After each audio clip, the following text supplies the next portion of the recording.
Hello दोस्तों, नमस्कार। मेरे यूट्यूब चैनल पर आप सभी का स्वागत है, जिसमें एलएलबी और बीए एलएलबी वालों के लिए लेबर लॉ सेकेंड पार्ट से कुछ क्वेश्चन लेकर के आया हूं। जो क्वेश्चन सिलेक्टेड और इम्पोर्टेंट हैं, जो आगामी परीक्षाओं में आप सभी को बहुत ही हेल्पफुल होंगे। वीडियो अच्छी लगे तो लाइक और शेयर और सब्सक्राइब ज़्यादा से ज़्यादा करें और दोस्तों को शेयर करें, ताकि उनको भी हमारी वीडियो के माध्यम से परीक्षाओं में हेल्प मिल सके।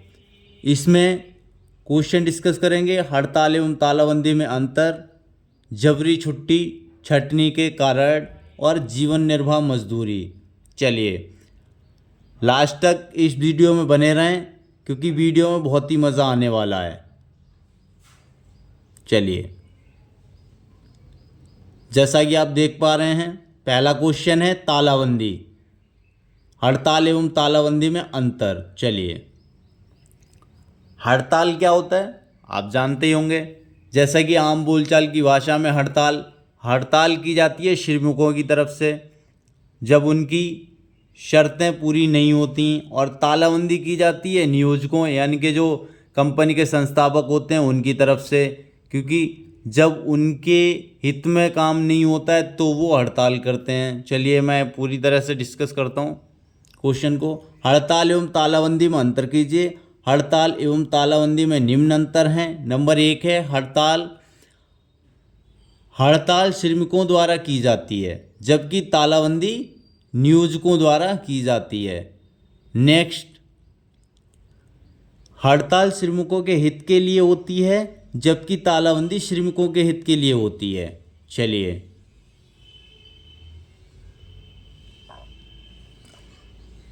हड़ताल में रोष व उत्तेजना होती है, जबकि तालाबंदी में कोई रोष व उत्तेजना नहीं होती है।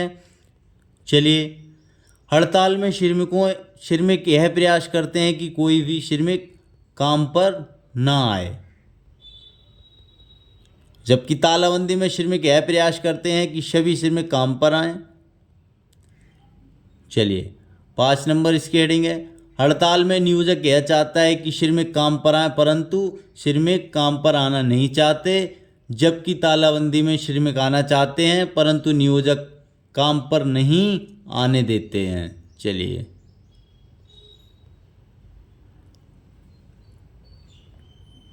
छठा है, हड़ताल की सूचना श्रमिकों द्वारा नियोजक को दी जाती है, जबकि तालाबंदी की सूचना किसको? श्रमिकों अथवा निर्धारित अधिकारी को दी जाती है। 7 नंबर हेडिंग है इसकी, हड़ताल का उद्देश्य प्रायः कार्य की दशाओं में सुधार या सुविधाओं में वृद्धि तथा पारिश्रमिक में वृद्धि करना होता है, जबकि तालाबंदी का उद्देश्य श्रमिकों की मांगों को पूरा करने में असमर्थता या काम देने से इनकार करना होता है। चलिए नेक्स्ट क्वेश्चन की ओर बढ़ते हैं।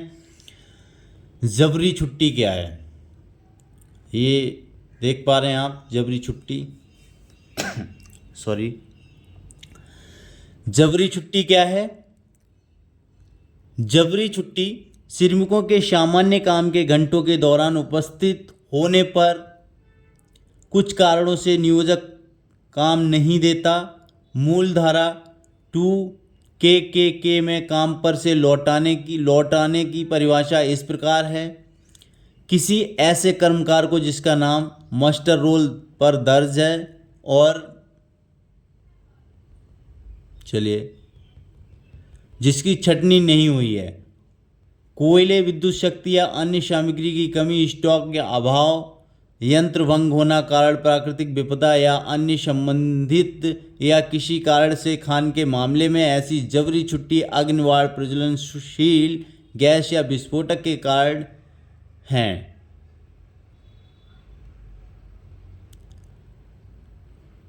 नियोजन देने में नियोजन की असफलता, असमर्थता या इनकार से है। इस परिस्थिति में नियोजक उत्पादन में वृद्धि चाहते हुए भी अपने कर्मकारों की निश्चित कार्रवाई के दौरान उपस्थित होने पर भी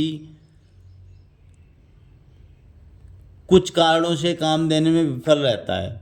कारणों का उल्लेख स्वयं परिभाषा में ही मिलता है। अनुशासनात्मक कार्रवाई के दौरान द्वारा की गई सजा के अन्यथा किसी भी कारण से नियोक्ता द्वारा अतिरिक्त कर्मकार को उन्मुक्त करना छंटनी के अंतर्गत माना जाएगा।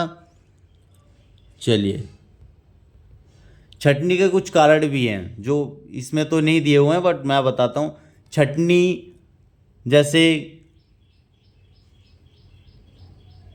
आवश्यकता से ज़्यादा भर्ती करना, दूसरा है जो कंपनियों के या कारखानों के कारोबार को स्थगित होना, तो उसमें छंटनी कर देते हैं। जो आवश्यकता से ज़्यादा लोग होते हैं उनकी छंटनी कर दी जाती है। चलिए नेक्स्ट क्वेश्चन की ओर बढ़ते हैं। छंटनी के कारण, वही मैं बताने जा रहा था, छंटनी के कारण क्या क्या हैं। चलिए नेक्स्ट क्वेश्चन, छंटनी के कारण।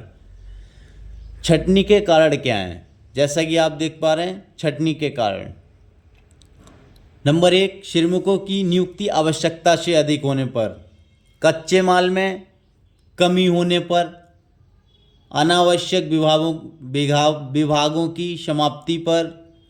चलिए, प्रयोग में आने वाले माल के आयात पर प्रतिबंध लगाए जाने पर, यानी कि काम स्थगित होने पर जो आयात निर्यात होता है उस पर रोक लग जाती है, तो श्रमिकों को निकाल दिया जाता है।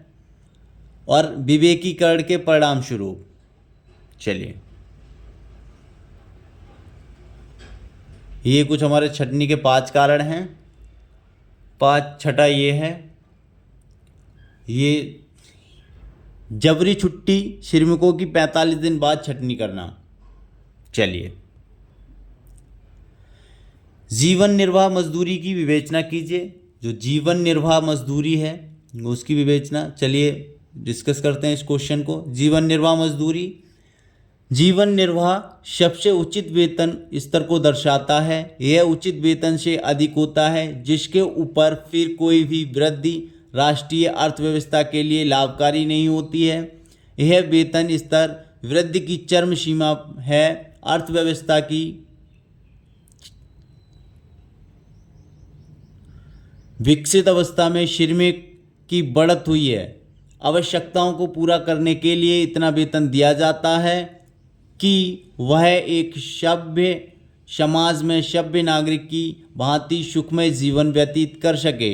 इस प्रकार के वेतन से देश में निवास दर में वृद्धि के साथ साथ जीवन निर्वाह वेतन स्तर भी बढ़ता जाता है।